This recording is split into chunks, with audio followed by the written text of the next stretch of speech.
जोहार मेरे भाइयों एवं बहनों, आप सभी का मेरे चैनल में फिर से स्वागत है। आज मैं आप लोगों के लिए कहानी संग्रह का एक शिष्ट कहानी नवा जमींदार को लेकर आए हैं। ये कहानी का चौथा कहानी है ना।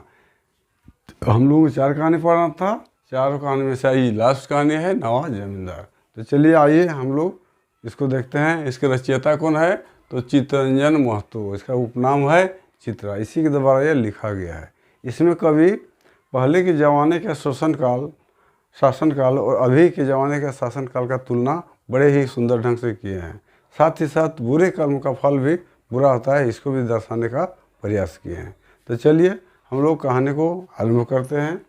झारखंड के गाँवों में गाँव के बीच बीच में आखड़ा एक ऐसा स्थान होता है जहाँ पर सभी तरह के सांस्कृतिक कार्यक्रम, सांस्कृतिक बैठकें, सामाजिक बैठकें, ग्राम पंचायत की बैठकें इत्यादि होता है। वहीं आपस में लोग बैठे हुए हैं, यहाँ तक कि सुबह या शाम को भी जब लोग फुर्सत में होते हैं तो उस जगह पर बैठते हैं।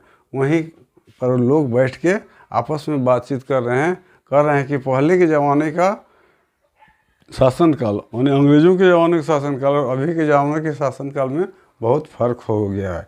पहले जो अत्याचार, शोषण वगैरह जो होता था वह आज़ादी के बाद भी कुछ कम नहीं हुआ है, यहाँ तक कि थोड़ा कुछ बढ़ ही गया है ना। ये लोग आपस में बातचीत कर रहे हैं। चौपाल होता है गांव में, इसी को हम लोग आखड़ा भी कहते हैं। यहीं पर बैठे हुए हैं और लोग आपस में यही बातचीत कर रहे हैं कि पहले के जो राजा रहते थे वो आज का मंत्री हो गया। पहले के राजा को आज अभी कौन है? मंत्री है। पहले के शोषण को जुर्म कहा जाता था, लेकिन आज के शोषण को हम लोग क्या कहते हैं? जुर्माना कहते हैं, दंड कहते हैं।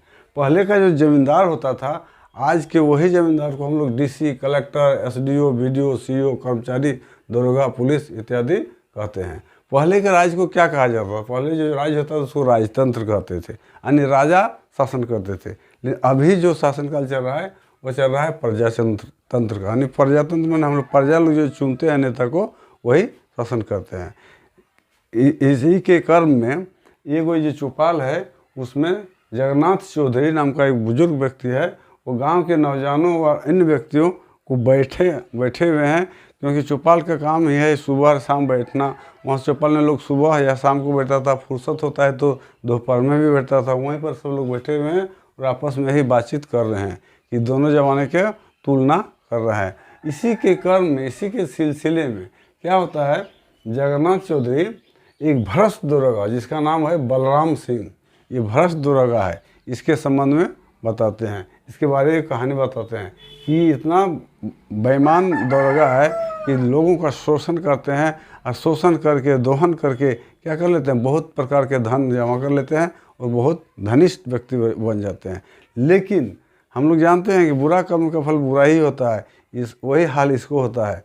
क्या होता है, इसके परिवार में एक सड़क एक्सीडेंट होता है जिसमें इसका बेटा और उसका पुतहू जो होता है वो मर जाती है। इसका बेचारी का केवल पत्नी रहता है, वो रो रो के उसका बुरा हाल होता है। और बलराम सिंह जो है उसका बुरा कर्म करने के कारण भगवान भी इसको फल देता है। क्या ऐसा फल देता है कि हाथ पैर में इसको फोड़ा फुंसी वगैरह हो जाता है, माने रोगों से घिर जाता है और अंत में इसका दुर्दशा होकर मौत होता है। इसलिए कभी इस कहानी के माध्यम से बताना चाहता है कि हमें कभी भी बुरा कर्म नहीं करना चाहिए, हमें अच्छा ही कर्म करना चाहिए, क्योंकि अच्छा का फल अच्छा ही होता है। जैसे मान लीजिए हम आम का वृक्ष रोपेंगे तो आम ही फलेगा, उसमें और नीम का बीज बुनेंगे तो बीज ही से हमको नीम का ही पेड़ मिलेगा जो कि तीता होता है।